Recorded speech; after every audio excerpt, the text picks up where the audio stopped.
Greetings and salutations. Ben here, Steve there. You all everywhere because we're worldwide. Welcome to the Sunday night hanging on Sunday. It's sort of like the United States of America, Steve. It's more of a description than an actual name. Cool. That's it. It's still Monday for me for another hour, so it's all good. Perfect. Sunday. Yes, we've got gonna have quite a time tonight, folks. I've been looking forward to this for a while. I know Charles 75N he was promoting it on his show today. Thanks again, Charles. And Blue Mox, that was a great show. Man, he's got all the guitars with all the wiggle sticks, including a Squire I've never seen before. Love a wiggle stick. Yeah.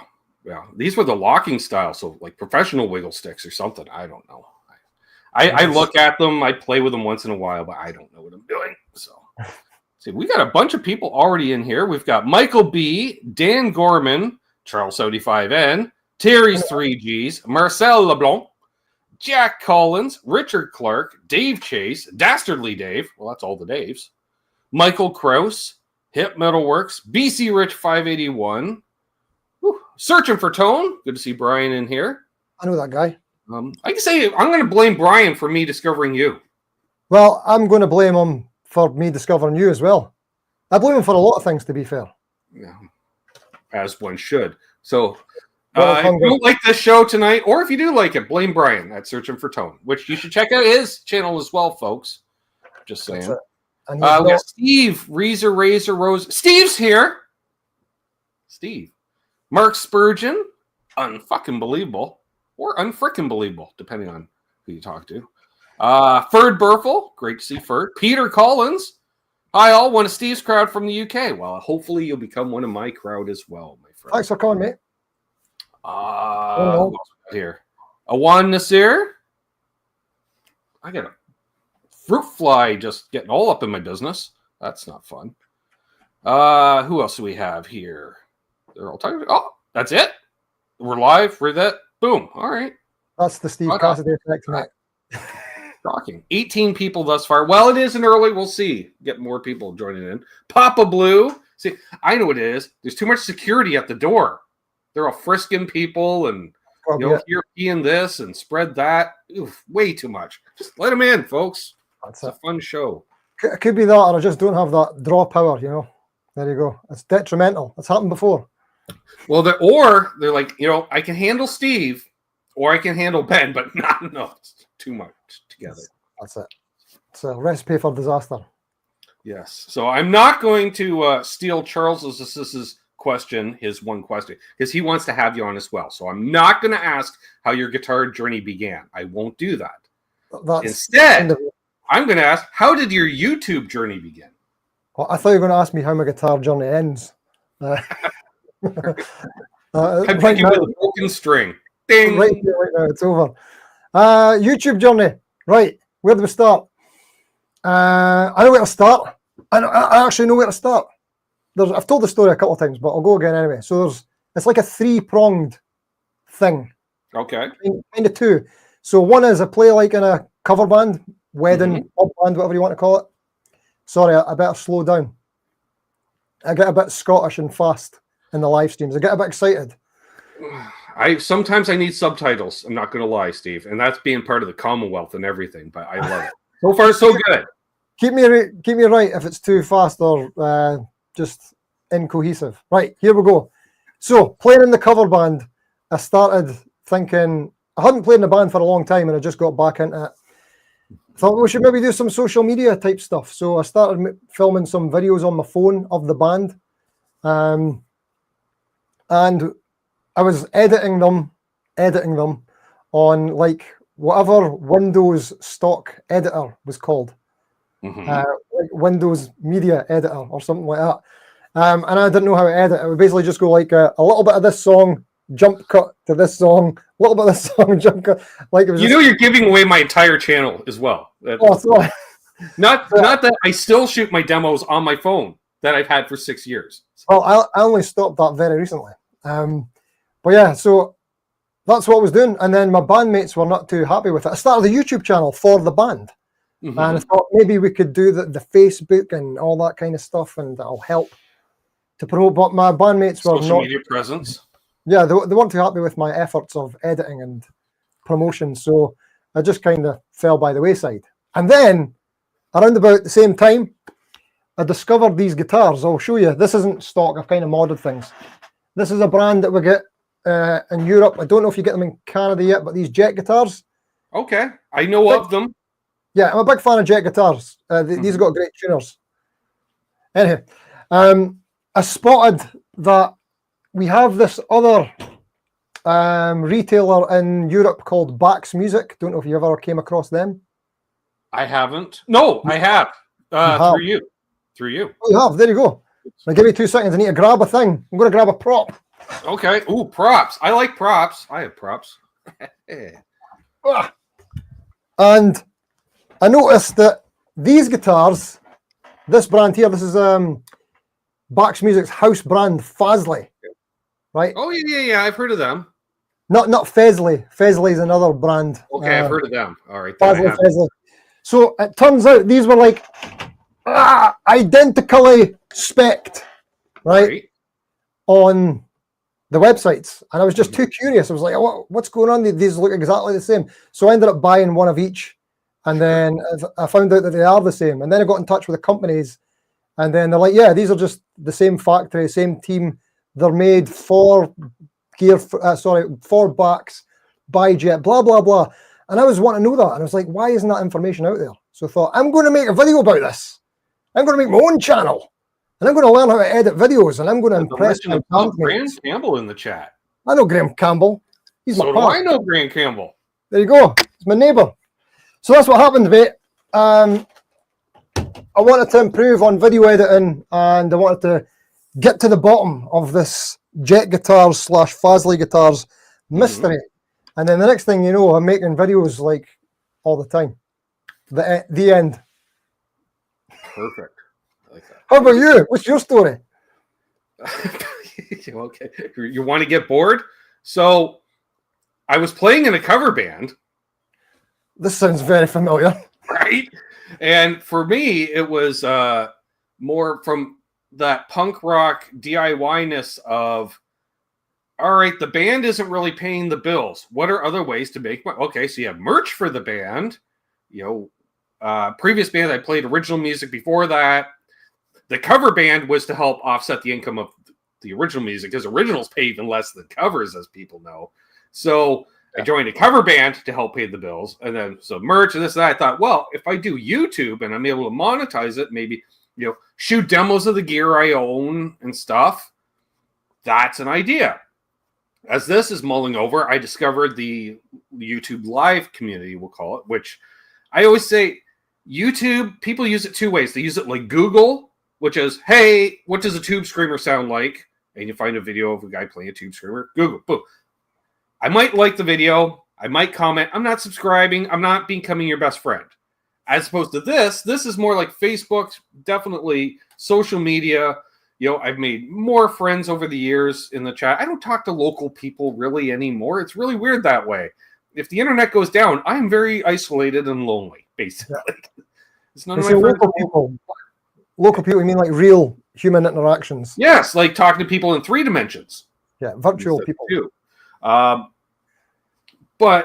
I decided, okay, let's start a live show as well, where we can talk about gear and this and that. And I had which was the Canucks with Guitar show. I had a co-host, which was my best friend and guitar player in the band that we're in together. That lasted more or less about a year. Band folded. He got less interested. I went solo, as it were. Kept the name. So people are like, why is always Canucks, plural, with guitars? Shouldn't it be a Canuck with guitars? So I was like, well, it should.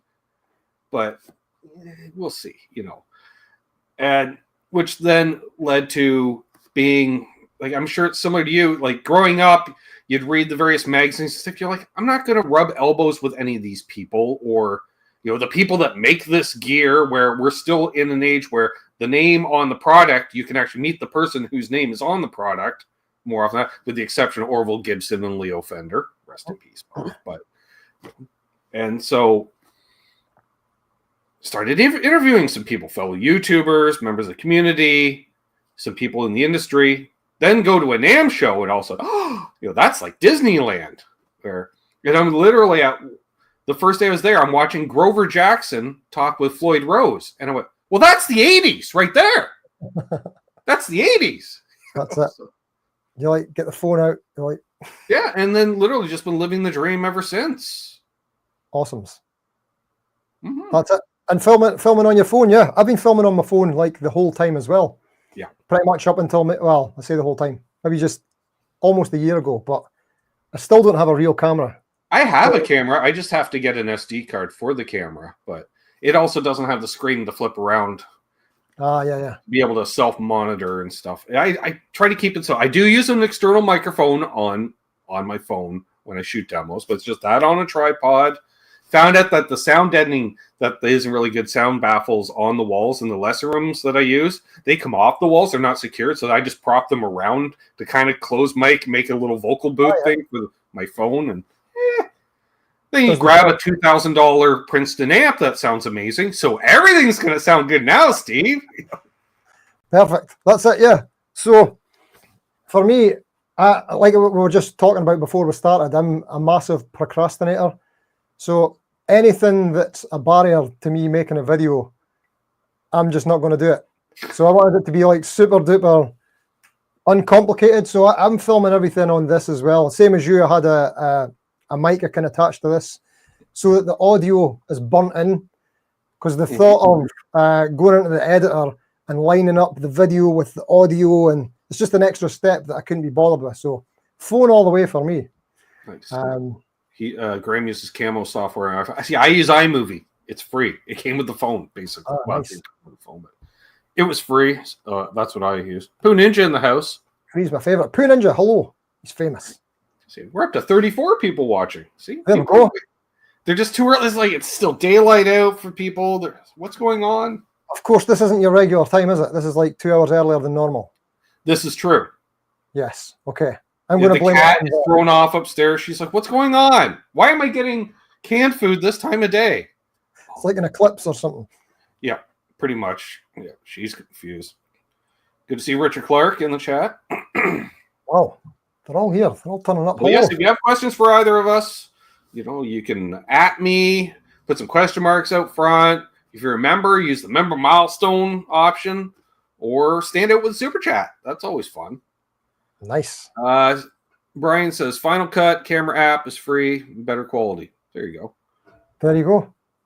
Oh, Final Cut camera. Oh yeah, you'll have to have the iPhone for that. Is that right? I would imagine. Maybe I don't know. Probably. I don't know. Figure it out at some point. Yeah, that's why I call it basic guitar demos. I love that. I love that format you've got. The whole thing. It's awesome. And the spiel. It used to be guerrilla guitar demos because I used to do them out on the store floor. But I used to what? Sorry? I had an employee that befriended me, and he's, I'll help you out, blah blah blah. So we were playing through good amps, and so I'm like, okay, you got to cut the in-store music, which all the other employees are like, hey, and I still got to play it slightly above volume, and I'm talking slightly louder than normal. So I'm literally just talking to myself, stereo. And then I remember as I prop my phone up on an accessory shelf, and I look up, and I'm looking, people are watching, and one guy is filming me, which is kind of an Inception thing. I'm being filmed while creating a film, and I thought, hey, can I get that for B-roll? And he didn't understand. So then they decided, well, let's move him into a lesson room. That'll be much quieter. It's not a soundproof wall. The big guitar wall that I've posted on social media, I'm right on the other side of the wall, basically. Oh, right, okay. But they were like, hey, come on in, like promote us as much as you can, without it being official, because they wanted to start a YouTube channel, but then they realized that being part of a retail chain, everything has to go through head office and blah, blah, blah, blah, blah. And whereas they just want to make cool videos, like me, I guess. Awesome. Hey, 40 Watt Podcast. Good to see you. Hello, mate. How you doing? Cool. Yeah, I had a similar gig up until March this year. Like my local shop that I'd been going to since I started playing guitar, about 14 years old. It was called Sound Control and then changed to Kenny's Music later on. The same building, same guitar shop, same guys. Sure. But they just closed down. in March, which is a shame. Time surfing alien. Yeah. Hello, mate. Yeah, I've got other shops still open, but my local one is closed, which is a shame because just before that, they were hooking me up with gear, let me take it home, make videos, bring it back, shout them out. That's what I was hoping to be able to do, to actually bring gear here to do it. But then we were looking at how I could rent a guitar for a day, because they do daily rentals. Oh.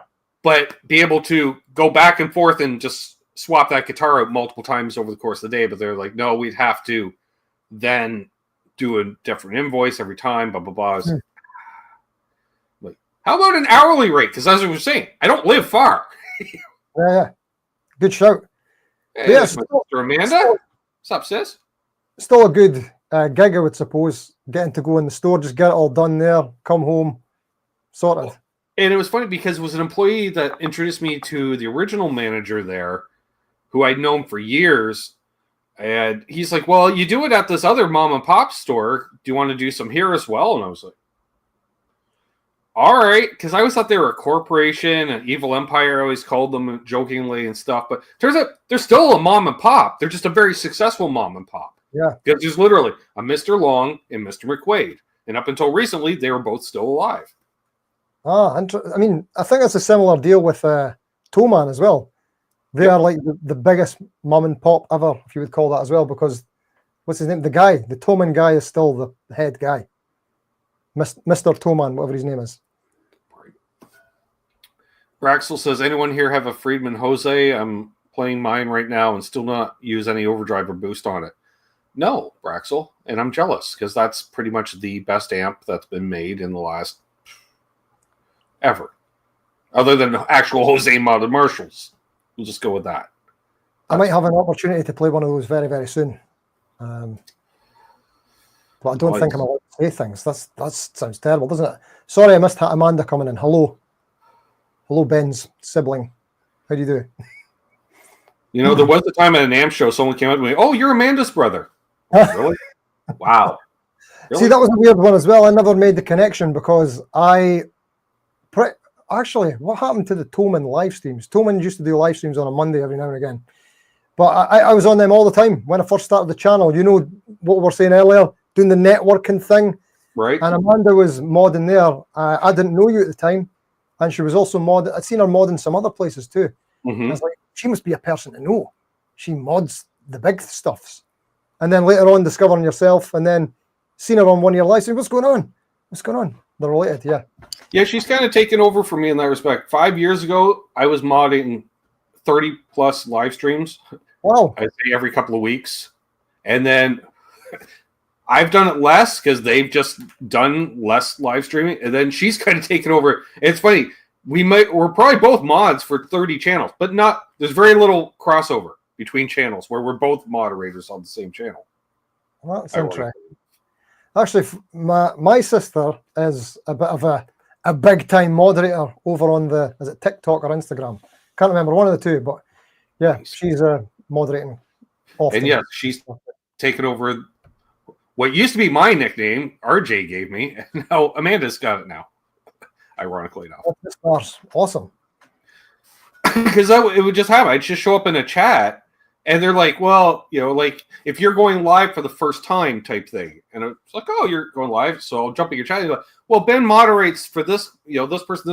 Well, you're a moderator for me now too. I'm like, all right. I just said hi. You know? That's it. Well, I kind of, when I do my own live streams, I don't know, I don't want to call it policy, but anybody who's got a channel, especially guitar channels, they're instantly moderators. Just so, like 50% or more of the people in the chat are moderators. And it's basically just so they can put their links into their channels. You know, all the cross promotion stuff. That's what we're after. Hey, there's Davester. I might have pressed my button that I didn't need to press. There we go. I'm going to do something. Just enjoy yourself. Yeah, there is always that confusion. Oh, are you two married? Nope. Siblings.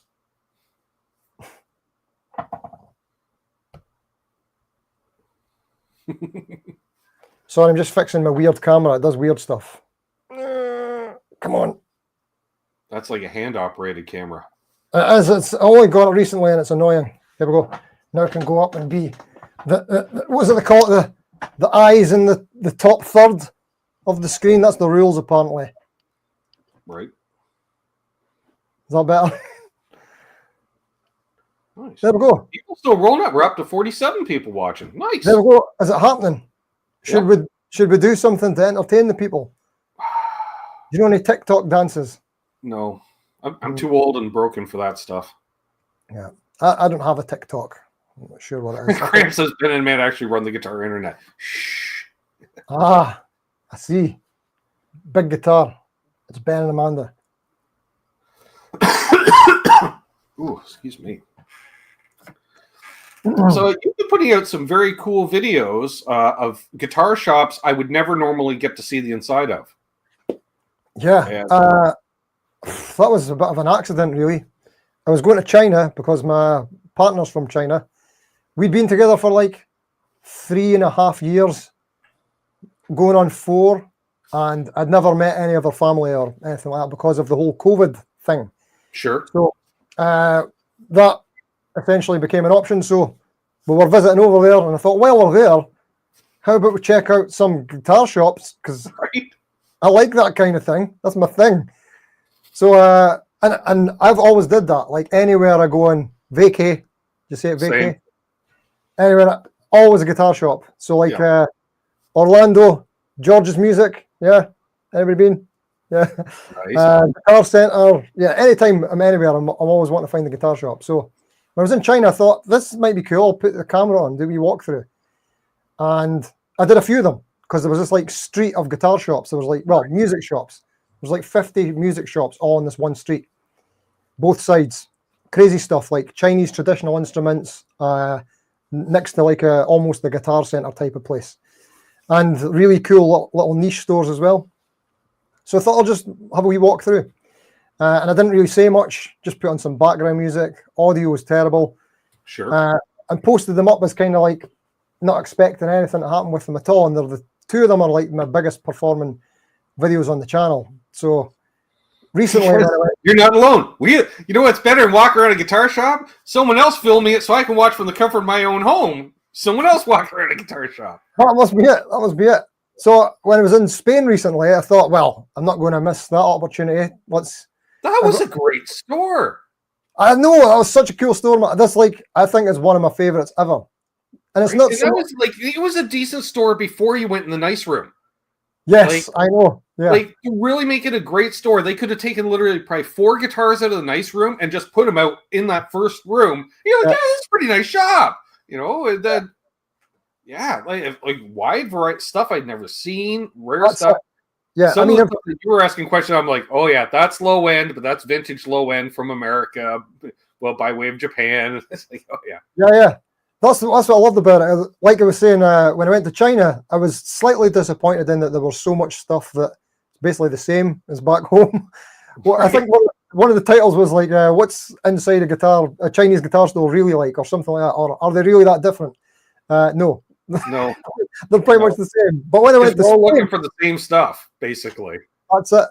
Well, I think because it's in Beijing as well, it's like the capital. It's kind of touristy. Sure. So they're going for the same type of. Yeah, you're going to have that guitar shop that's going to offer every available brand they can. That's it.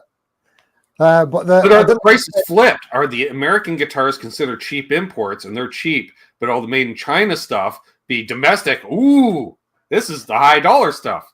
Yeah, so weirdly, the American stuff is slightly more expensive in China, as you'd expect. Well, maybe not, because sorry, my camera's doing the weird thing again.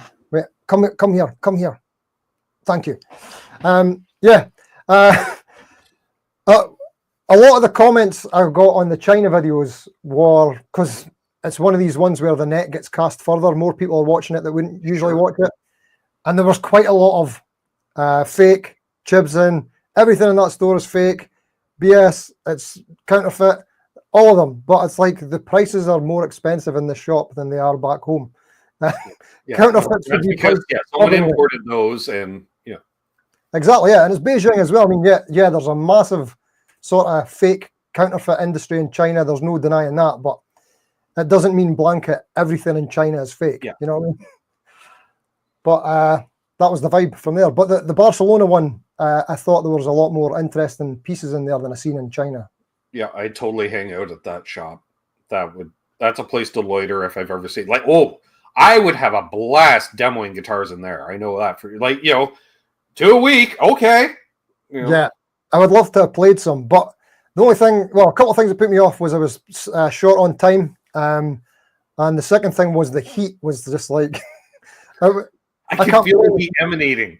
You're like, yeah, here we are in Barcelona. I'm like, it's so bright and sunny. I can feel it from here. Yeah.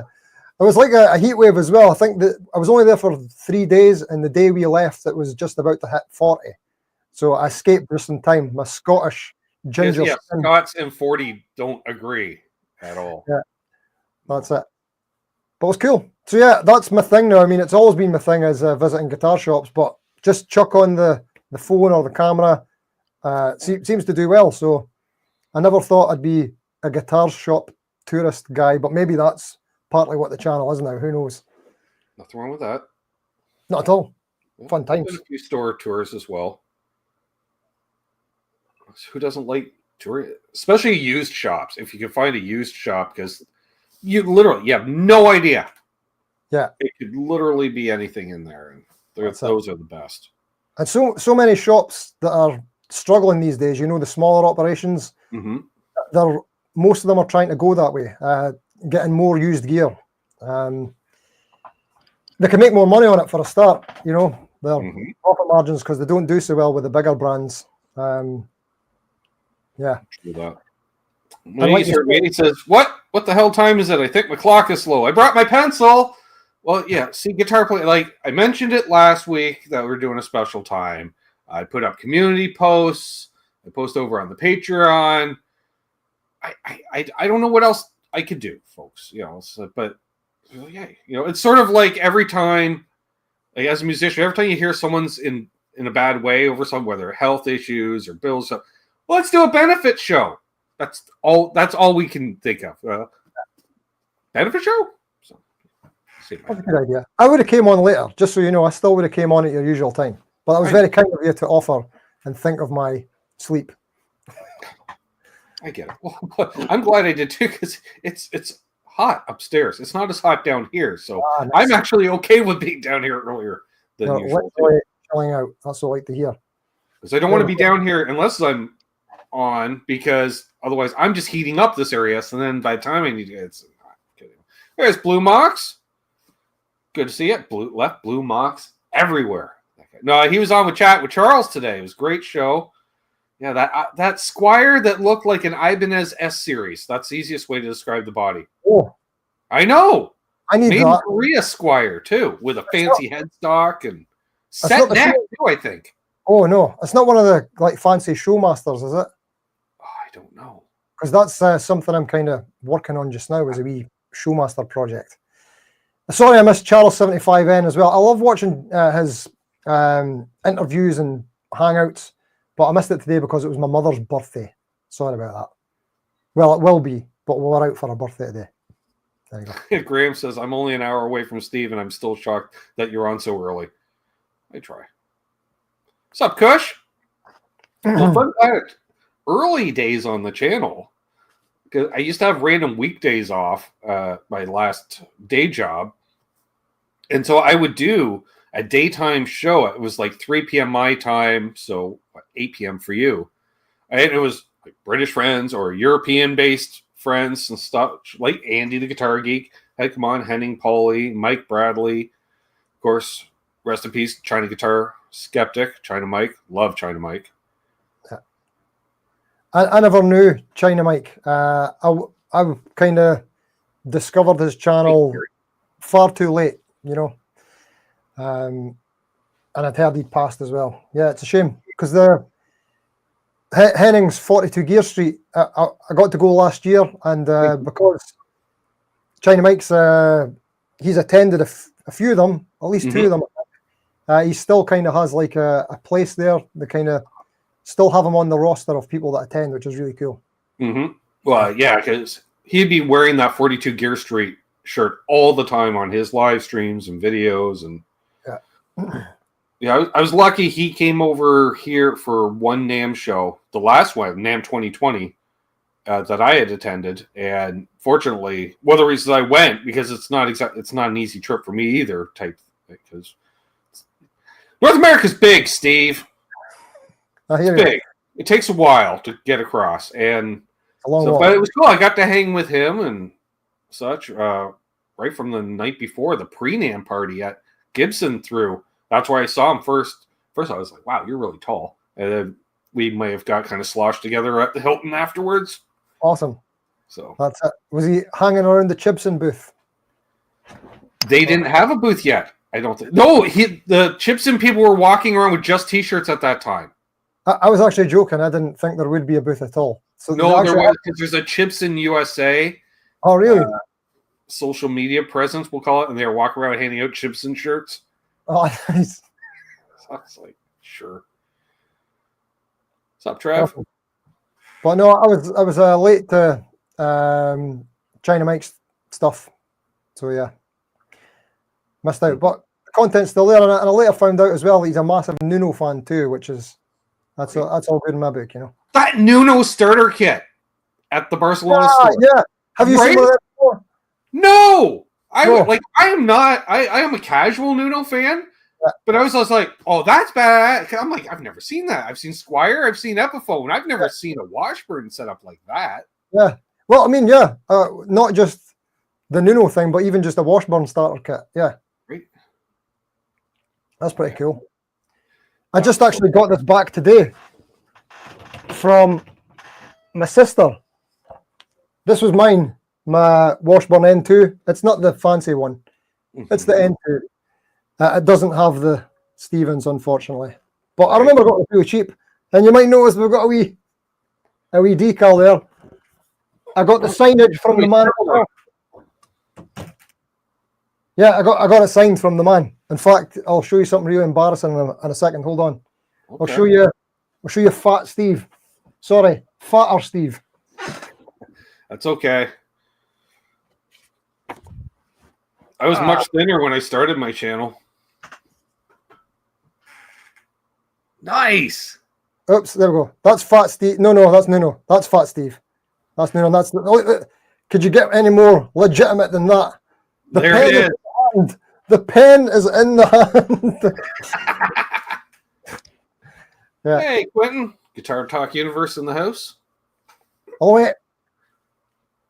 Sorry, Quentin. I went live early today. Just saying. I may have stepped on his show a bit. I've been ignoring the chat, but it's just because I didn't have the window in view. Now I can see it. So don't mind if I veer off this way and that way. What should I be doing? Guitars Rock is in the house. Hello. There we go. Oh, I see all the names are over there. There's people here. Yep, all kinds of people. You've got a great community here, Ben, so you do. I notice when I come along to the live streams, you've got the same people and faces in all the time. Everybody chatting amongst each other, everybody saying hello to everybody. That's what you want to see. Yep. That's one of the reasons I started the channel, was a place for us to hang out when other people weren't live. Because I knew, you probably, same day, you could probably go live anytime, day or night, and you're going to have 15 to 20 of your core part of your community are going to just show up and hang out. And doesn't matter what time of day of the week, doesn't matter, which is awesome. I think so. I've make a point of never looking at the numbers of how many are in. I actually hide it from myself on the screen because I don't want to be down if it's there's nobody here, and I don't want to be there's a lot of people here. No, so, you pull in a shockingly large crowd for the time of day. From my perspective, for your end of your time zone, basically, yeah. Mm-hmm. Maybe I should consider changing it if I'm missing out on you. So what time is that for you when I'm going live? I'm going live. You will go live 2:30 p.m. on Thursdays, right? Yeah, because 7:30 in the UK. Yeah. So it's too early for most people. They're all at work and stuff, yeah. For Canada, US. Work. Well, for most people. Right. Hey, Chuck's guitar. He says, I see you got out of the escape room then. We escaped, yeah. It was a Titanic theme. and we saved everyone. Apparently, it's the first time I've ever escaped an escape room. It's only my third one I've ever done. I've never escaped ones before, but this time you were allowed to call. Well, you're allowed to call for help, but previous times I've been too stubborn. It's like I don't need help, but this time it's like, come on, man, how do you fix? How do you get past this bit? Have you ever done one, Ben? I have not. No, actually. I just before I joined the last job I attended, they asked me if I want. They were doing a company-wide. It's a chain of vape shops. They're getting everyone together. They're like, well, we're doing this, team building escape room thing. But since you don't actually work with us yet, you don't have to. I'm like, do I want to go to an escape room with a bunch of strangers and like one person I know? no. I'm good. I'm good. Yeah. Team building or like just well, you know what I found, because we were doing it with the family, it's pretty stressful. I was getting a bit of rage as well. Where's the key? What's the code? That's not it. Yeah. So you pay to get stressed out of your mind for like an hour. I'm like with probably the same as my sister. She says I can't do an escape room. I'll just get irritated by others' incompetence. There you go. That was it. Well, it was mainly my incompetence, but fun times. Yeah, and I just thought, when you go live on Thursdays, it's 11:30 a.m. on the west coast of North America. Wow, right. I've chosen that's like a lunchtime show for them. Could be. What would be a good time for me? I don't know. I need to reassess this. So wait a minute, you're talking 2:30 for you. It's almost like whenever you want to figure out that perfect time, then it's like, no, I don't want to step on other people's feet. So it's almost like you need a TV guide, Steve. That's a great idea. Shall we segue? Why not? Well, you know what? How about, I've got my ideas and plans of what I think is. What's your take on it? Do you want to say what you think could be good for it, or? All right. Well, we should explain it. Steve came up with this idea, and I tend to agree with him that, again, for nothing else, for like fine folk, like, oh, I didn't know Steve was live, type thing. Putting together some kind of a TV guide, let's call it a PDF form for now. Just, where check your local listings, and you can have it by time zones and, maybe a graph. I don't know yet. We haven't figured this out. Don't know. But I like the idea because, again, like there's channels like some people you realize you've talked to for months in a chat, and you didn't even know if they put out content. Fortunately, you give them a wrench. So because, again, guitar player, not that bright. I'm good at counting to 4. That's about it. That's it. I know it's harder for you to do on the StreamYard platform as well, isn't it? To mod people up. It's easier when I just. Yeah, I have. I think I actually have to have the chat popped out from YouTube to do that. Because all I can do is delete comment, put user in timeout, and ban user. No, we don't want to do any of that. Everybody's banned. But yeah, so it wasn't. I can't take the credit for the idea. I did kind of think of it when I was streaming before, because I found, like I was saying before, a lot of the people. This camera keeps following me. Sorry. A lot of the people that attend the streams have channels, and I found that I was spending a lot of the streams shouting out all the channels, saying, remember to check out this one, remember to check out this live streamer, remember to check them out. And it's not so much that it was taking up a lot of time. I'm more than happy to shout everybody out. But you also worry that you miss someone, Right. Like, oh, they're meant to be. So, I thought that would kind of solve a bit of that problem as well. And then I remember watching one of Brian's streams, and he was also talking about the same kind of thing. I think, I was going to say, I think Brian does the same thing, right? Yeah, he does the same thing, shouting everybody out as well. And he did mention that he was thinking about putting together a guide. So when I moved my live streams to the new channel, which just happened last week, I was saying... Great name, by the way. You like that? Cassidy Steve. Cassidy guitar. But close, yeah. Or Cassidy guitar. Yeah. Although Cassidy Steve could be the live show on the channel. Whoa, that could work. You're welcome. All the ideas. You're welcome. Folks, mostly due to lifestyle choices. So that was it. That was basically it. Putting together, getting all the streamers together, and we can maybe sort of cross promote each other's streams, and people can find out when everybody's on. And then we spoke to the Ubi, who seems to be like a tech whisperer.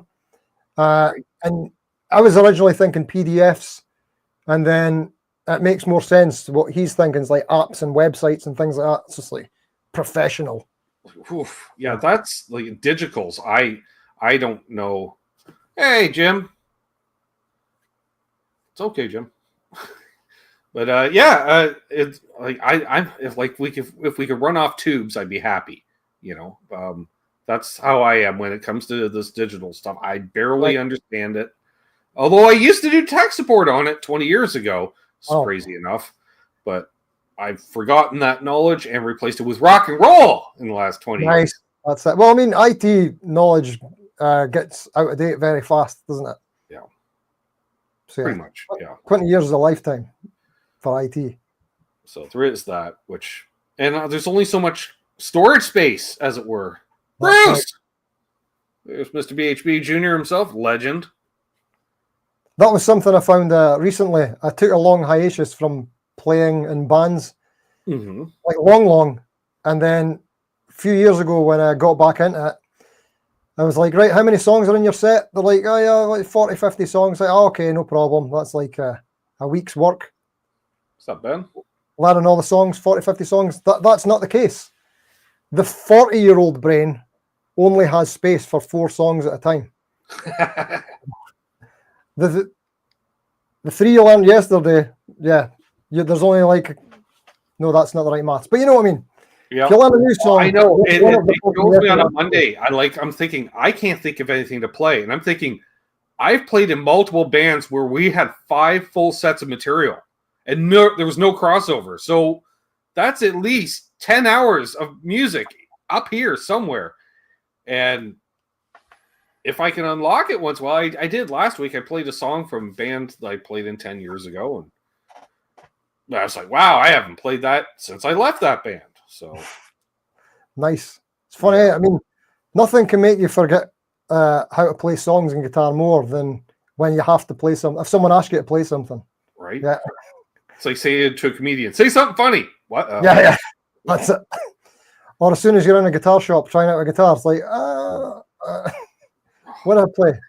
Every time I tried to go into the Friedman booth at NAMM, they had a separate sound room where you could actually go in, and they're always playing at upper bedroom at minimum because you got to push the amp a bit. And I'm you've heard me. I'm kind of a rockabilly guy. Like I'm not a shredder. So, and I'd walk in and literally I'm sitting down and I'm like, okay, fine, nobody's playing. It's like Dave Friedman's in there, and nobody else. Like, I go to start playing. Fucking George Lynch walks in. I'm like, I'm not playing. No, that's not fair. Yeah, tough crowd, eh? Wow. With a Floyd Rose guitar that I'm not sure the tuning of.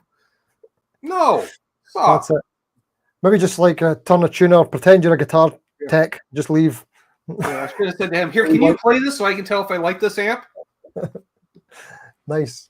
Wow, I've never been to NAMM. It's on the bucket list. I was hoping to go 2026, but I had to fork out for a new PC, so that's not happening. But 2027, let's do it. Nice. Are you still in a did you say 2020 was the last time you attended? That's the last time I went. And it's kind of a been there, done that at this point.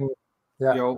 I said and because it's slowly getting back to once until it's back to the way it was is the experience I have. If it's going to be only a partial experience of that, because let's be honest, the Gibson and Fender brands and their subsidiaries, that's over 70% of all guitar sales. So without them there, you're missing out. Because they were a whole floor just themselves. It was weird. They're at opposite ends of the same floor above the show normal convention floor. I thought that was very weird. It's like mutual assured destruction situation. You go up the escalators and you turn left to go to Fender, right to go to Gibson.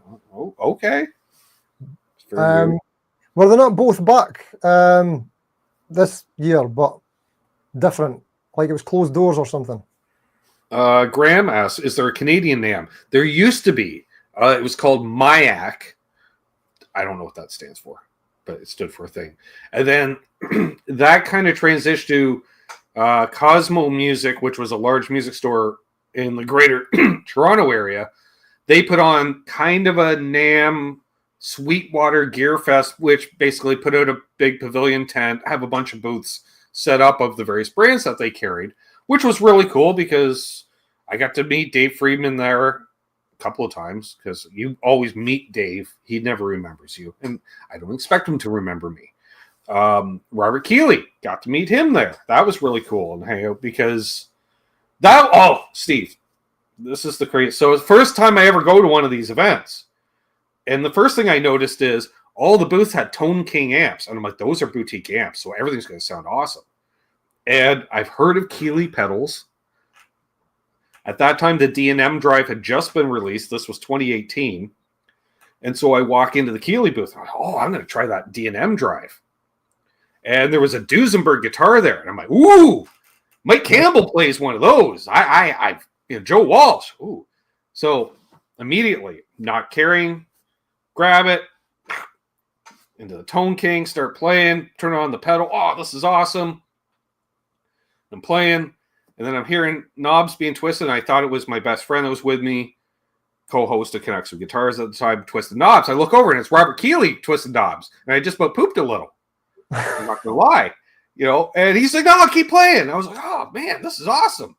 And I just finished playing and stuff. I'm like, oh, man, thanks. That was so cool stuff. He's like, that's my guitar, right? Like, that's not the demo guitar for people to use. That was his own guitar. Oh. I was like, sorry, plays real nice. Never played Duesenberg before. That's cool. He's like, yeah, okay, cool. And then we became fast friends kind of thing. Oh, wow. Awesome. Yeah. And then he wanted to go off somewhere else. And so he's like, do you mind watching my booth for a while? I'm like, sure. So my buddy's playing through the gear, got all cranked up. Their distributor comes over who I'd met earlier and networked with. He's like, what is going on? I'm like, Robert had stuff to do. And he's got to be the most trusting guy at NAMM. So you're there for like 2 minutes. Your friend goes away, comes back. You're standing at the booth with a Keeley shirt on. Pretty much. The lanyard. Well, and I looked because they had director's chairs set up for like people like Robert to sit down between schmoozes. And I'm like, hey, cool, a place to sit. So I'm sitting in the chair, having a drink, answering questions. What do you think? Oh, it's a great product. Great. I've been in sales my life. I can awesome. be yes. When he was fiddling with the knobs, did he totally ruin your tone? No, actually, he quite improved it. It was quite, yeah. What's up, brother Aaron? Aaron and I have been to Winter NAMM together in 2020, as well as he and I went to Summer NAMM 2019 in Nashville, which that was an event I missed more because it was a much smaller event, maybe a tenth the size, but more just guitars. Haha. And then, if you get bored with that, there's all the best guitar shops in the world in Nashville. So you can go to Carter's and Bruins and Rumble Seat. Which is, we did that. We played hooky one day and I say, hey, there was a Dumble. I said, can I play that? And the guy laughed literally at me. No. You got to ask. That's cool though. Right? This is an ideal event for making some videos. Like, because so many people would be making videos from the show itself. Oh, yeah. So if you go to these offshoot stores, no one else is doing it. Good move. Nice. Mr. BHB Jr. and I, we met up at Sweetwater's Gear Fest one year before that went downsized. That was a bunch of fun. Bunch of people put on clinics. It was all free. Awesome. I'd love to check it out too. Lots of booths. And then they had a separate tent that was all used gear, like local pawn shops and collectors had, which I thought was really cool to have a guitar flea market that's really all it's going to do is take money out of your pocket. Mm-hmm. But I was able to buy a vintage Kramer that afternoon there. Wow. So, 85 Kramer Focus. I was like, snag. Went inside Sweetwater, bought a gig bag for it, scuffed up the gig bag so it looked rather used, and it was not declared at the border when coming back. Perfect. I was going to say, when you visited your shows and NAMMs and that in the past, do you often come back with a new toy, or do you behave? Yes, but not from NAMM, because NAMM doesn't normally sell you any gear because it's not a public event. However, I end up with gear. The last time we were out there, I went over. Turned out we're staying with one friend, Aaron from Albus Band, and I were staying at one friend's place. We hit up our another friend, Sean, who I knew lived in Orange County, California, and hit him up. We're like, oh, come over and hang. He said, yeah, cool. Yeah, come on by. Okay. So I go to put his address in the GPS system, and it was 3 blocks, Steve. Ideal. Really? And our friend Jay is like, really? Sean lives like pulled out of his subdivision, crossed the main street, pulled into a subdivision across the street, and we're at Sean's house. And I was, really? Wow, we could walk this if it wasn't for the traffic in the main road. And I bought a bunch of pedals off him. So all of a sudden, nice creative packing because I didn't allow for that much. And yeah, nothing like running across an airport with a carry-on just full of pedals. Just really weighs you down nicely. That's it. You got to watch that weight limitation as well, don't you? Yes. Allowance. I was watching one of KDH videos. I don't know if you've seen it. It was when he was at NAMM, I think, just this year. And is it Cream Guitars? Have you seen these guys? I think they're in Mexico, and all the guitar finishes, like some of them change color, black to white. And then some other ones have got like the, what do you call it? What's the stuff you put over the fabric top that is kind of like clear perspex kind of looking stuff? Oh, like an iridescent? Like a thick plastic almost. But you could put stuff inside it. I don't know if you've seen it. Very artistic looking guitars anyway. Okay. Some have got like bottle caps in them or like flowers, like actually in the finish. And they've got cool shapes. But anyway, KDH did a video for that booth a couple of years ago and became good friends with the guys. And then this year they just like gifted him a guitar at the show, and he wasn't expecting it, so he was documenting how he's going to get it back. Well, that's the thing, right? Especially if you're flying. Aaron, was gifted a guitar from Rob Chapman. Oh wow! Like it was the NAMM prototype for a certain model. Wow! And again, rather than flying it back home, he just here, you deal with that. Whereas he's like, screw it. He was like flying discount airlines. He'd just buy another seat for it if he needed to. Ah, good shout. Yeah. There you go. Yeah, KDH like had it in a flight case and then went to like I don't know what you call it, a dollar store or something, and got like cling film. What do you call that? Shrink wrap. Is that what you call it? I don't know. The plastic wrap stuff. But you got like 2 rolls of that and just like wrapped it round and round and round because you didn't want to damage the hard case either, you know? True. Because they'll just chuck it.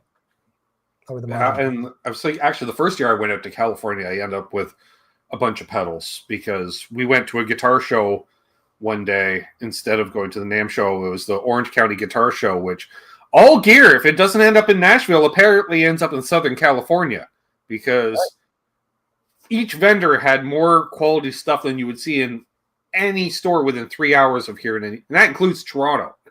Type thing. I was shocked at the stuff.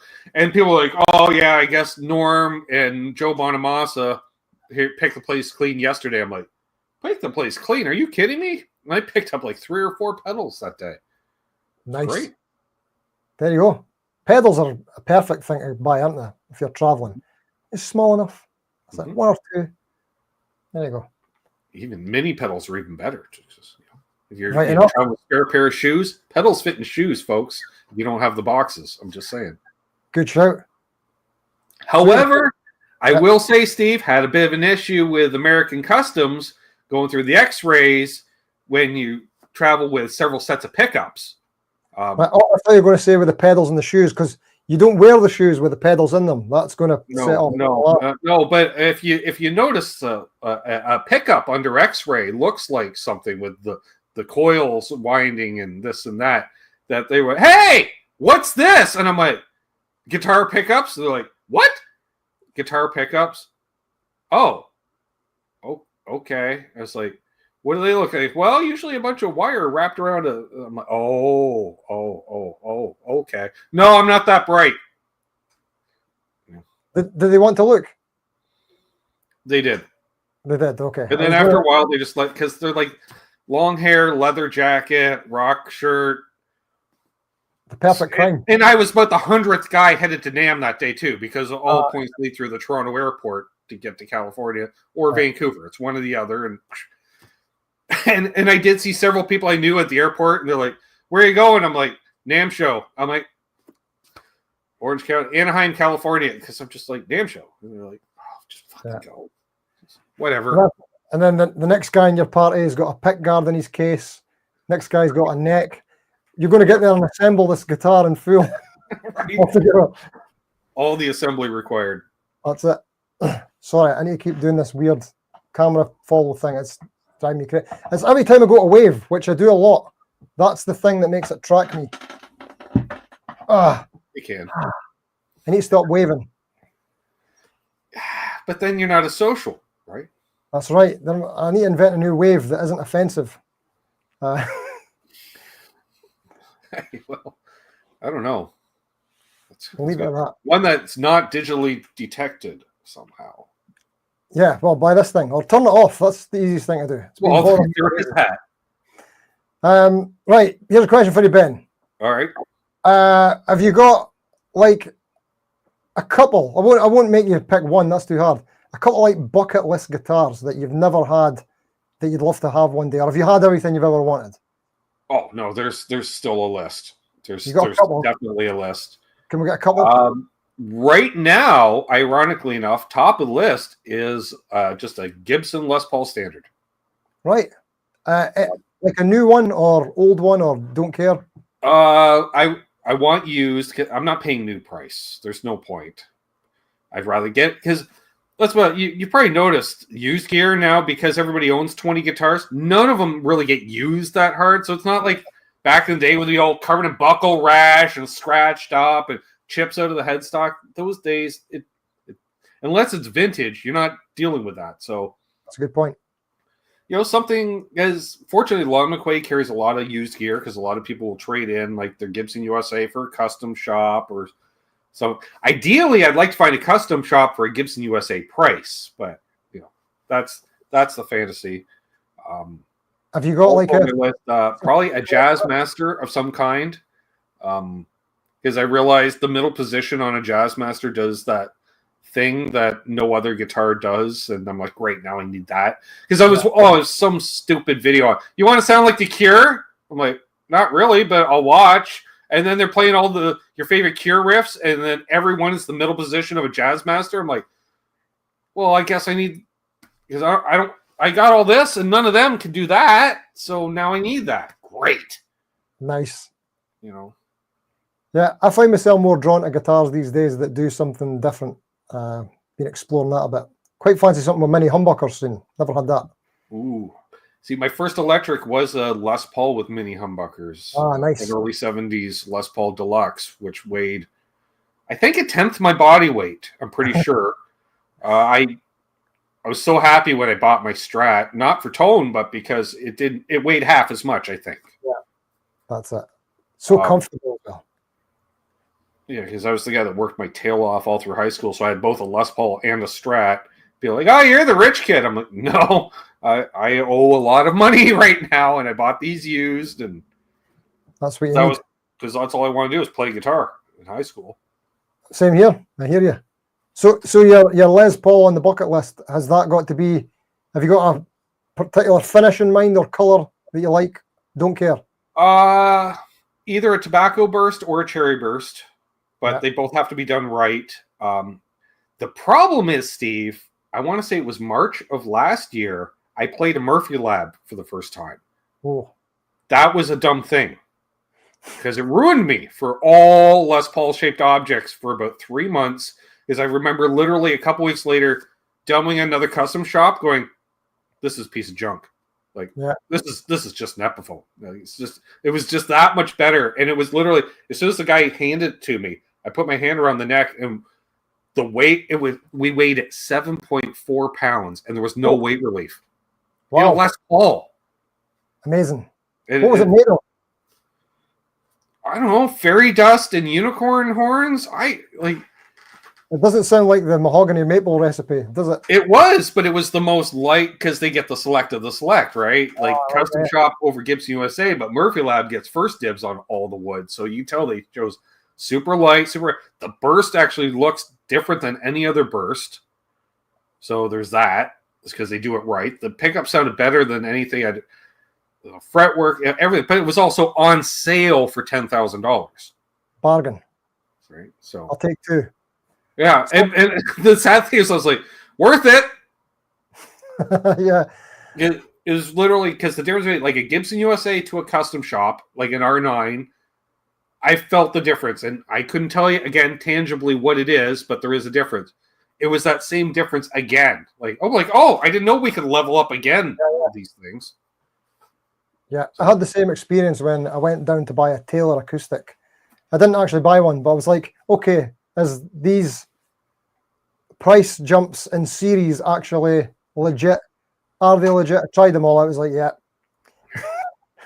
Like even just trying out just the most basic like 1 series. It's like, that sounds amazing. It sounds so good. That surely this next one can't sound like that much better. Oh, it does.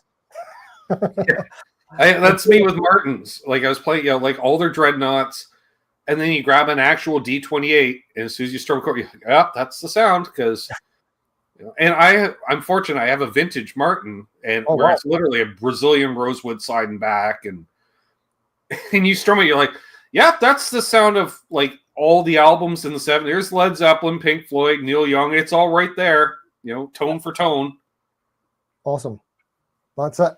Well, again, I'm not as fortunate to have a vintage Martin, but I'll bet it's a dream. Brody's Jam Cave, Guitar Man 45. Hello. What was I going to say, mate? Did you have you tried any of these sort of Les Paul adjacent type things that are supposed to be just as good? Your Heritage, Eastman, any of these kind of things? I've never tried them. Yes and no. I did play. Is it Heritage that are yes? Or no, it was a Collings. I played a Collings. Oh, yeah, that also really nice. Yeah, those are nice. I played some of like the lower end, we'll call it family, more Epiphone adjacent as opposed to Gibson adjacent. And it's interesting where it's like, I swear everybody has their guitars priced correctly. Like a $1,500 guitar feels like a $1,500 guitar. A $1,200 guitar does feel that little bit less. And an $1,800 feels a little bit more somehow. Right. I think they're using the AI or something. They put in all the specs and it spits out, this is the retail price. This is the Collins you're talking about across the board, yeah? But it's surprisingly, we are in a golden age in that respect, like where guitar prices from the 80s are buying a superior guitar 40 years later. Like, easy. If you spent $300 on a guitar in the 80s, you're not keeping that guitar in tune. Yeah, that's it. And a setup still cost $50, $60 back then because it was wizardry. Well, they took the guitar into the back and who knows what they did with it. And I saved up. I've told folks here before, I saved up. I paid for one setup in my life. And I asked, can I watch? And the guy said, yep. Never paid for another setup again in my life. Well, that's not true. I paid because I used to have a buddy who would do my setups because I didn't have the time to even do my restrings. And he would do a setup every restring, regardless of, even the guitar was there 2 weeks earlier. It doesn't matter.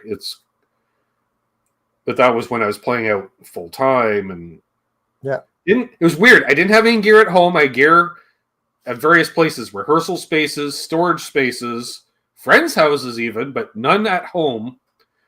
And unless it was a guitar in a case on its way to go somewhere. That was about it. Got you. Very weird time. I had no place to play at my own home. So we changed that once we started the YouTube channel because then you need a studio. You need it. That's it.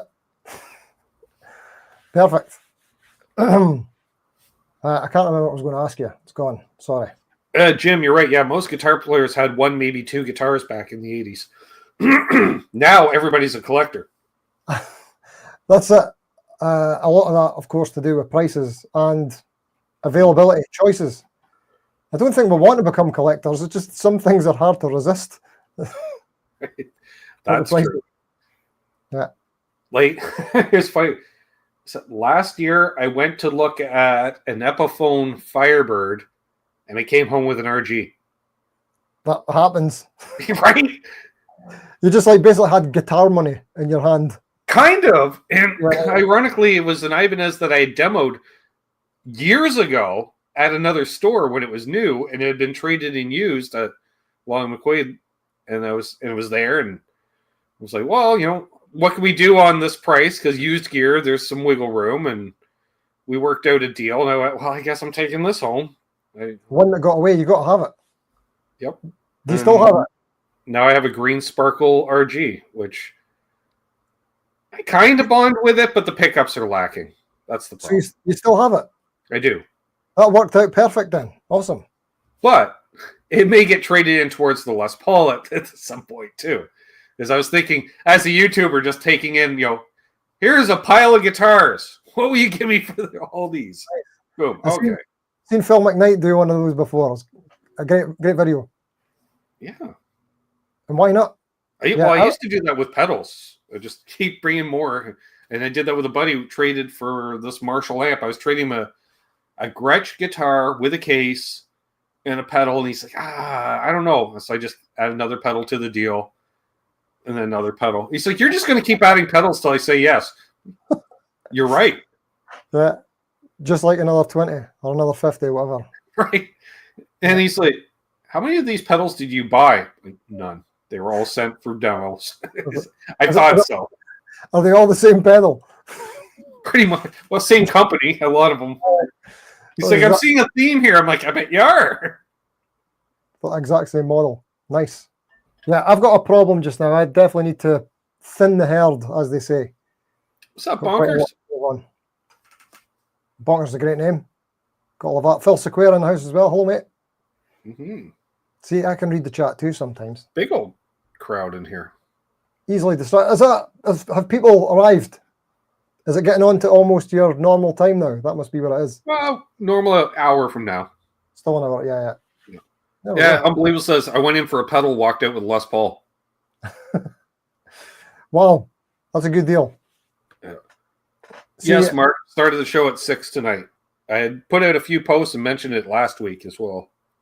Special time for special friend Steve. Hugely appreciated. Thank you kindly. Yeah. Why did I miss last week?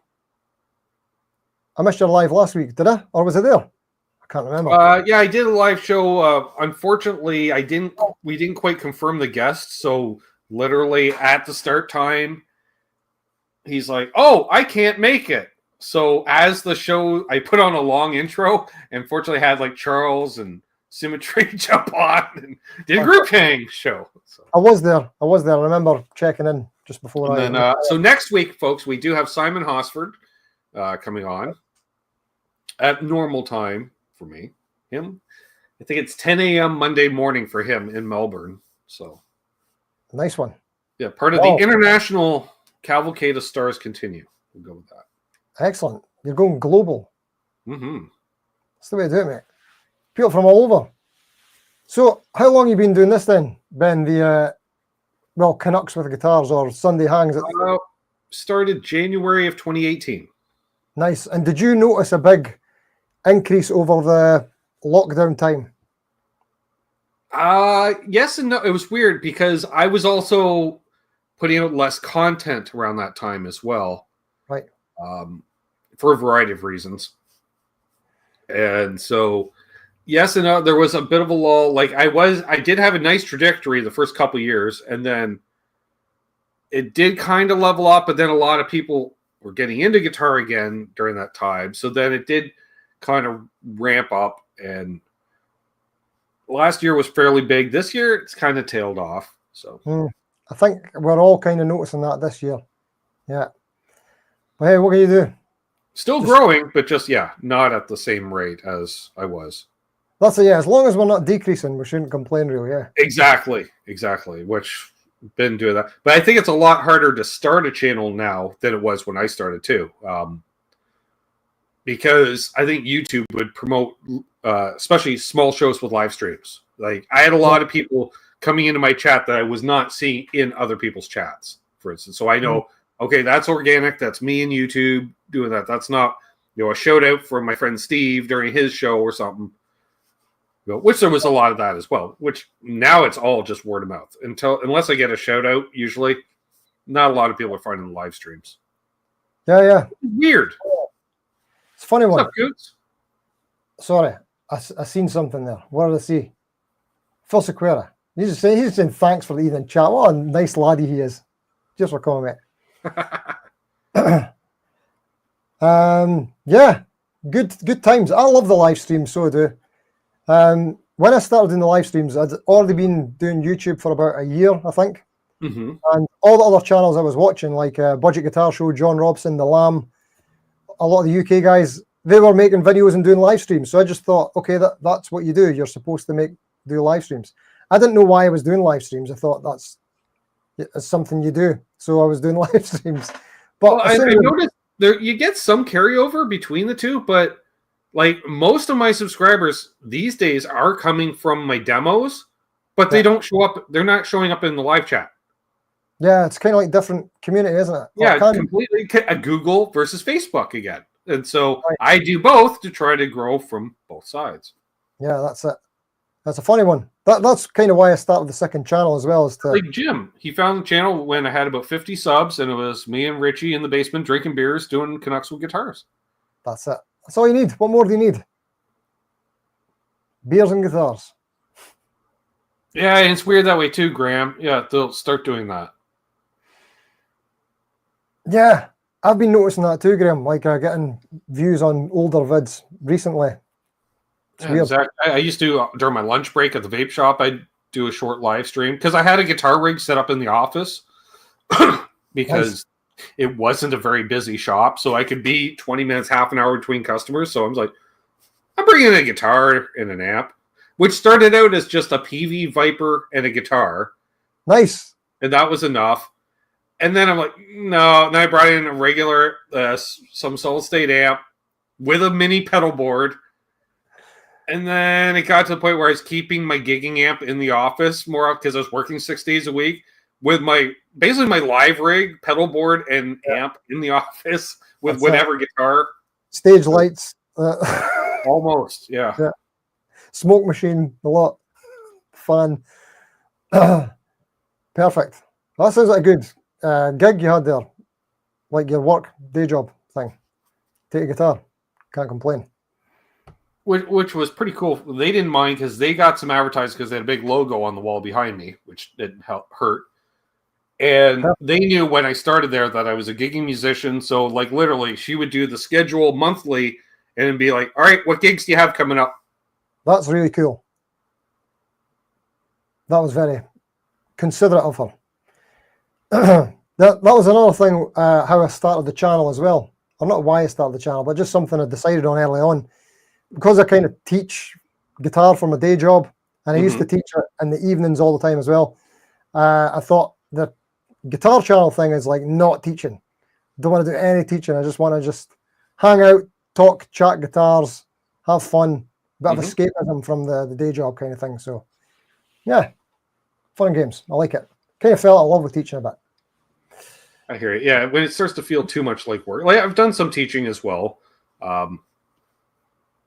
But yeah, the idea, like I said to you off air, and the idea was this is supposed to be like hang out in between, rounds of band practice where take a break, sit around, shoot the breeze, talk music, talk gear. And fortunately, our communities embraced that. They caught that vibe right away. And there is that validation when I have a professional musician either on or even in the chat. And they're like, yes, that's the vibe. This is just like hanging out with my bandmates. Yeah. And I was like, thank you. Validation. Thank you. So you've nailed it. Anyone is any different than anyone else because we're all just picking and grinning, as they say. That's it. But there are names that we recognize, and it's always good to see them in the chat if they turn up. Mm-hmm. Yeah. Like you say, validation. But we shouldn't need it, but it feels kind of nice. Yeah, I'm not going to lie. And then I try to explain it to like older relatives. They're like, what do you do for a living? And I'm like, content creation. Like, what? Social media influencer. What? I'm starting a cult. How about that? They're like that. They understand. Yeah. That's it. Because they don't understand the concept of Patreon and how, doing social media works and stuff. So, but they understand cultism. It's not too far removed. I hear you. Yeah, I've not figured out the monetization side of things yet. I'm still kind of. Mox, a new member. What? Nice one. Awesome. Congrats to everyone. Look forward to seeing you at the next Water Buffalo meeting. That's your thing, isn't it? The Patreon Water Buffalo. Yeah.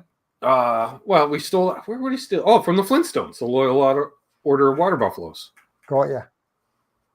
Well, because it was kind of like it was a way, as a perk of membership and being a patron. I had written, do a live, like an off-air group hang type thing monthly. That had been an option for the mid-tier and higher for a couple of years. Nobody called me on it, Steve, until Symmetry became a patron. And he's like, says here in the fine print that there's some form of live stream, group hang. I'm like, We were hanging out off air one night, similar to this, but off air. And friend Charles 75 ends there, and he says, well, I work from home on you Zoom all the time. I got one of those professional account things. I could host a Zoom meeting where I'm like, hey, all right. So, and then it literally became, I was like, well, this is kind of like a lodge meeting here. We're talking about anything but guitars and music for up to 3 or 4 hours, and we're all just having fun. And so, yeah. And that started, I don't know, 3 or 4 years ago. We've been doing that now. Excellent. Yeah. So you must have proper close pals then, I would imagine, eh? Yeah, and doing it like Saturdays at 1 p.m. my time, and then Wednesdays at 7 p.m. We have like a couple friends, like our friend Martin from NAMM Guitar Corner in Austria. He usually jumps on the daytime ones because it's evening for him. Or our friend Josh, who used to live in the United States, now lives in Germany. He'll get to jump on those as well. So, awesome. Which is really cool. Yeah, well, I did the same thing. I just started the Patreon near the start of this year, whenever it was. And I thought, what am I going to do for perks? I thought live streams are kind of easy-ish content to make, so we'll do that. Let's have a live hang. And then there was like too few members, and the few members there were all over different time zones. I thought this is just going to be impossible to organize. It'll be me and a guy. But I would want to bring it back once it's more doable, once it grows a little bit. That's it. Fun and games, because I enjoy the live stream hang. Yeah, they are fun. And doing it that way too is great. I'm going to say, as someone who has guests on weekly, having these Zoom hangs, I get to know these people. I say, became good friends. I'm like, you know what? You'd be a good guest. You want to do a Sunday show? You want to take this public? And then there's certain people that don't want to come on a Sunday show, but they attend every Zoom hang, and that's their deal. So, like, if you want to meet Paul McNary, well, he's a pay-per-view member of the community. You have to become a member to meet Paul at one of my community hangs. Perfect. That's the way to do it. Yeah, well, I'm inspired, Ben. I'm going to try and do more. Awesome. What do you call it? What do you call it? Collaborative. Is this a collaboration? Is it? It can be. What is it? Well, more of this, but on the live side of things. I've never done it before. Right. The software I was using before was not easy to use. I've just switched to OBS, so I'm going to try and make that happen. My second channel is a live stream channel now, so it's perfect. It's the perfect platform for doing this kind of stuff. So I'll put you on the spot right now, Ben. Are you up for coming sometime? We'll do it on a time that suits you the best. I have no life. How about what time is it you do yours? Sunday. We'll take that slot. No one else is live streaming at that time. Nobody's live on Sundays. No, we'll find a time. Sundays isn't as busy as it once was, but there was a time when there was literally, I want to say 5 or 6 live streams, including my own, and it would start, noon right up until me. That is crazy. Yeah, it's the same for me on a Sunday as well. Sunday's live stream day for me. I basically get nothing done watching all the lives into the wee hours as well, because yourselves, Trace Reddens is on at 10 p.m. for me, my time. I think it's 5 for him, and then you're on, and then OU812 is before, in between you two. Well, they switched to Saturdays now. Yeah, but they used to be Sunday. Yes. That's it. I've not been able to catch them so often now because I do a lot of gigging on Saturdays. What is it here? Jim says he hangs with us idiots twice a month. Ben has no life. I missed that. What did I miss? Yeah, and there is some locals, I will say. Ironically enough, Zach Thong here used to live, let's say, about 100 kilometers from me. Right. And then right around COVID, he moved down to this area, literally into the subdivision that they built next door to my old house. Wow. And then I had moved away and moved here, like right around the same time. So we were never actually neighbors. Not this Wednesday, Steve. Next Wednesday, the third Wednesday. Is that your gig? Third Wednesday of every month? That's Water Buffalo. Third Wednesday and the first Saturday. That's easy to remember. Yeah. Unless I actually end up having plans on the first Saturday of the month, and then we'll try to flip it to the first Wednesday and third Saturday. And that just confuses everyone for about 18 months at that point. To the point where I always get, we have Buffalo meeting this Saturday? Nope. Had it last week. Don't have another one on a Saturday for a month. First Saturday, third Wednesday. That's hard. I mean, I'm guessing your analytics will probably be similar to mine in terms of the profile of viewer who watches. Yeah, it's Amanda and a bunch of men. That's it. Yeah, so we're allowed to be kind of forgetful, and a lot of us have been musicians for a long time. Musicians have which ages a fella. Like, when I say like a musician dies at age 70, that's like 120 in human years. That's it. Perfect. What's up, Max? People in. Or move it for some folks' birthdays. We have done that. We moved a Water Buffalo meeting around, so we had Ferd Burfell's birthday as a Water Buffalo meeting. Wow. What an absolute... See, if that isn't the community vibe, I don't know what is, mate. You're doing great work here. Even sadder is, I'll host your birthday hang live on a Sunday night. If you want to celebrate your birthday live on my channel, that's open too. So I'm like, like most, bars. Like, I will host a birthday event. Sure. Why not? Good on you. Good on you. Yeah. What a good guy. What a legend. Oh, I don't know about that. Easy. Nice. So, your upcoming videos from your most recent trip, are they all out? Or have you got more in the because like you, I procrastinate to the point where I have a demo due to come out this Wednesday, which I haven't shot yet. Oh, right. I see. So you've got a trip coming up. Tomorrow, before our little get-together tomorrow, that's why I was like, I'm not available until about this time, because hopefully I'm either shooting demos tomorrow or Tuesday, because I usually go over just after opening time, because one, it's not too hot out yet, and two, nobody's around. Most musicians are barely crawling out of bed before noon, so it's not a busy time. I can make some racket.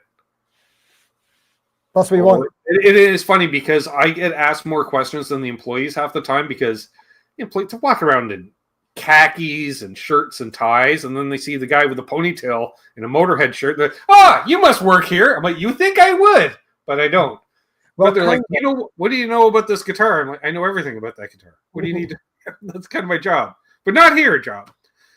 Which was funny on Customer Appreciation Day. I was talking to a couple of people that were noodling in the store, and they do have a very huge. There's got to be at least 75 guitars on that wall, we'll say. And the guys got. So you've played several of these. I said, I played all of these. Wow. And this teenager just went, wow. Just like, you played them all? Yeah, pretty much. Awesome. So 364 days a year, the customers are not appreciated. Is that right? That's what I've noticed. But they've appreciated me. Well, they have one day. One day. Yeah. Well, they do hand out free hot dogs and pop. Wow.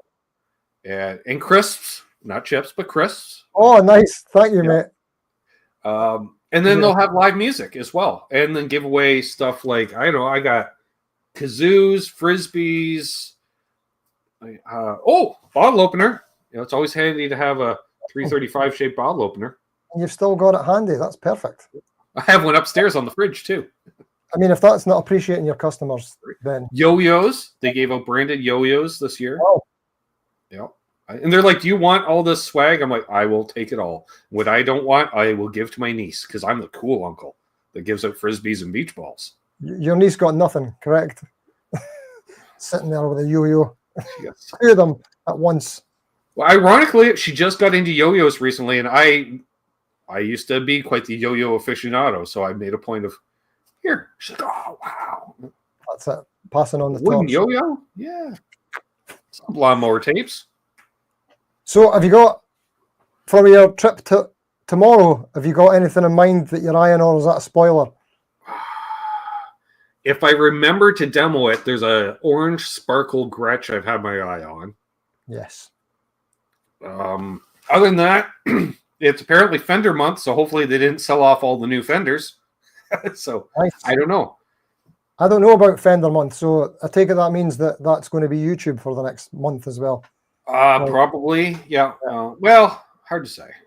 Again. Nice. Also, if it's laziness, it'll be acoustic demos because I don't feel like lugging an amplifier in and setting that up. Whereas I could just grab some acoustics and do that. Nice. Yeah, Charles wants the Gretsch demoed though, so I guess I'll demo the Gretsch. I love a Gretsch. I do love The problem is, business has slowed down a bit this year over last year there, so it's harder to find. Like I'll even do color variants just for something different to put up, which is fine. But now I'm realizing it's a lot of Floyd Rose bass guitars at this point, or 7-string, 8-string. It's not my wheelhouse. And the people that play the 8-string guitars really don't like me, Steve, because you can't play chords really. And so I'm trying to play like cowboy chords on an 8-string and nope. And so then I'll just, it's got coil split. Okay. And then pick by the bridge and start playing like my theme song or something, just rockabilly nonsense. I love the theme song, by the way. Love the theme song. Yeah. Thank you. You know, it reminds me of the Ren and Stimpy theme tune. A little bit. Well, the outro one. Right. That's one of my favorites as well. Like that was one of the things that really got me wanting to play guitar. Did I rip that off? No. It's not close enough. Yeah. Gretsch though. This is and I also get to hang out with Zach Thong at Customer Appreciation Day because he usually comes down and we meet up. Nice. That sounds awesome. Great stuff. Mm-hmm. Customer Appreciation Day for the win. I would like to have some of that here, but we don't even have a store in my town to have any appreciation for us. I don't know if I could handle not having a store local because it's like all these people that buy these guitars online and something like I can't do that. Like I'm still one of those guys. I need to feel it. I want to make sure it's perfect because any dings, that's coming out of the price and stuff. That's it. Yeah. I'm okay with buying online. I'm okay. I think as long as I know what specs I like now. I know kind of what I like the feel of in the hand. And if anything doesn't feel good, usually a good setup can kind of tweak it to taste, usually. That's true. Even in a store, if I try a guitar in a store that's like, man, this is an absolute dog, but you know, with a setup, this could totally be salvaged. Yeah, sometimes. It's just because they always do that. I'll be like, the guitar needs a setup. Well, we offer a free setup on all new guitars. It's like, well, that's fine, but you should do it before you sell it so it plays better, so I'm more likely to buy it. That's it, yeah.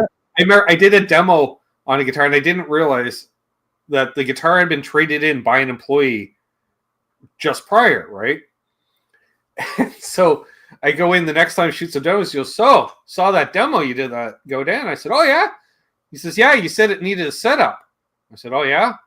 Because I don't really remember what I said in the demos and stuff. He says, yeah, you said it needed a setup. I said, oh, yeah. He says, I had it set up right before I traded in. I still need a setup. Not to Ben's tastes. Not to my taste. There you go. Graham says, Steve, if you can get yourself down to Jonesy's Music in Sterling, that a great wee shop. Oh, nice. Oh, Jonies. I have heard of Jonies. It's maybe been you that's mentioned it before, Graham. But yeah, I'll definitely have to check it out. I've actually almost ran out of my holidays from school. I might not manage to get down this year.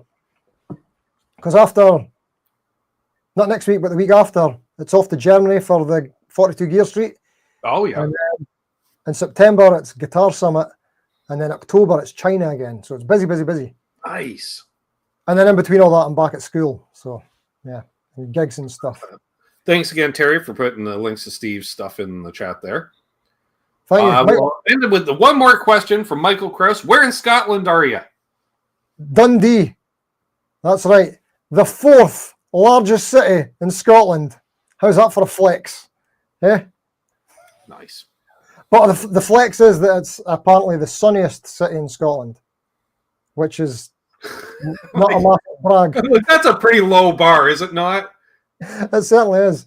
It's not the sunniest place in Scotland. I think that belongs to Graham there. He's in Fife. But sunniest city, we're a city.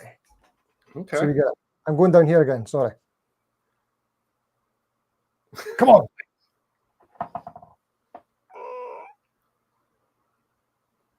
It's trying. Yeah. Right. Sorry. That's There annoying. Thank you, by the way. I've been to Dundee. I could see Terry 3G's putting in this link all the time. What an absolute legend of a guy. Thank you so much, mate. Yep. Another moderator to the stars, just saying. Awesome. You know, it's funny. I was so new to YouTube. When I first started out, I'd see Terry. And like, I watched a handful of channels before I started my channel. And Terry moderated most of them. Ah. And so I thought Terry worked for YouTube. Right. Like, I didn't know how moderators worked. So I just thought, oh, shit, I hope he's into guitarists because he's stuck moderating all the guitar YouTube channels. Like, I hope, I wonder how that works. And then finding out later that, oh, it's the channel host that chooses who the moderator is. Oh. There you go. Yeah. When I first started watching YouTube, I just assumed Terry worked for YouTube. Because I thought YouTube handled moderation. Are we kind of lucky-ish? Well, maybe just that our sizes, that in the guitar community, we don't really need moderators to moderate so much, do we? Everybody's kind of chill. That's what I've found anyway. I mean, I've got way too many moderators than... Dark fact about your area, Graham. I'm just... Dark fact. First political assassination with a firearm. Damn. Nice. Actually, is that not near where... what's the guy? The singer guy. Yeah. I forgot his name. Scottish singer? He's got Tourette's. He's like a big deal these days. He looks a bit like a young Meatloaf. It's gone. Hey, Trey. You know, from near there. Appreciate that. Come on, Graham. You know who I'm talking about. It's gone. Oh, brain. Which reminds me, I got to make sure I'm actually sub to Trey. Trey Shredden's in the house. There he is. I just want to double check though. Sorry, Trey, I missed your stream. I promise I wasn't here. I wasn't, and now I am. My bad, Trey. I thought I was. Lewis Capaldi. Thank you, Graham. That's the guy. Yes. And Mark Taft originated from an area in Scotland which is now known as Toftwood. Lovely. Nice one. There we go. Toftwood sounds like something you pay for on a Saturday night. I'm just saying. There you go. I'm just... Whew. There's certain alleyways in Edinburgh you just don't travel down. I'm just saying. Edinburgh's fine. You're all right in Edinburgh. Glasgow's the one you got to be careful. Nah, they're all good. They're all good. Lovely. We're all lovely people over here. You're fine. Yeah. So on that note, we should probably wrap things up because we have 59 people watching. Crazy. Is that what we want? Is that good numbers? Are we happy with that? Not bad. That's not too shabby. That's people that are showing up early for the show that's not happening at the top of the hour. I'm here early. No, you're not. Sorry. It's over. What's up, Islander Winder? Hey, there's always rewatch, rewind, replay. Watching on catch up. All that, yes. Remember to write something in the comments. Right. That's it. That's the thing we do. If you're watching on replay, leave a comment too. That's always nice, especially if you made it to this point. Would you like me to plug my extra video that's happening tomorrow? Please do. Thank you, Ben. So yeah, I never really do Monday videos, but tomorrow's actually a bit of a big deal one. Yes. Big deal Monday video is my trip down to Plymouth to do a video with Mile House Studios. So we're assembling a parts caster together tomorrow, and it's going up at like 9:15 a.m. So if you like Mile House Studios and you want to see them judging my poor parts caster choices, then are you going to multitask to be in that chat during the premiere? it's not a premiere. Sorry, I just meant it's coming out tomorrow. I was going to say if it's a premiere, I'm like, you're busy at that time tomorrow. Sorry, I didn't mean to say premiere. No, I did the other way. Jesus, I subtracted 5 hours instead of adding. Ah, there you go. Easy done. So yeah, fun and games. That's the plan. But thank you very much. Graham, we need to do one of these as well. Man, get Graham on. Right? Like, again, Graham and I came across each other, I want to say back in 2018, just after I started my channel. Awesome. I don't remember where exactly, but he's literally my window into the Scottish music scene. Like, as far as I'm concerned, he is the Scottish music scene until I met you. Well, I'm not the Scottish music scene. Graham's got all the talent. I've seen his videos. That boy could play guitar and he could sing, and he's got the most glorious beard. His beard game and hat game, both on point. Yes, that's it. And he's got a better accent than me as well. He's more he's more easy to understand. Is that a word? No, that's like 5 words, but there's a word that says all that in one. True. I think. Rock Daddy will watch from the beginning. Good one. Awesome. Yes, so I will be back tomorrow night myself with Canucks with Guitars. I'll be playing some songs, giving away some channel memberships even. What? I'll bring up Charles to do some bad album covers. I love that. As well as Q&A, which anytime you watch a live stream that's just called live Q&A, that means I don't have a topic. Great. I'm just saying. Just live Q&A. That's just, yeah. That's it. If there's no questions, I'll just ask them myself. Which, after doing it for 7 years, I've kind of answered all of them, I think. Yeah, actually, the most common question is, did you tune? That's, which, no. No. And then, of course, I'll have some demos of some sort coming out Wednesday and Friday. And who knows? I may have an update on this Guitar Streamer TV Guide situation to report on tomorrow night. Let's hope. Yeah, that'd be great. Yes, right? Let's all use the platforms to promote it. Yes.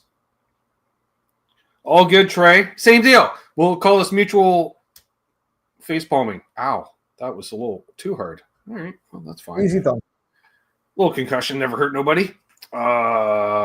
Yes, and then maybe a Soda Pop video again this Saturday. Nice. Tune in to find out. That's all I'm saying on that. So hold the line here, Steve. We'll talk off air. So as always, folks, hold those doors open. Let Keith H in ahead of you in traffic. Because karma is real. Be good to each other. Happy tone chasing, and of course, don't litter.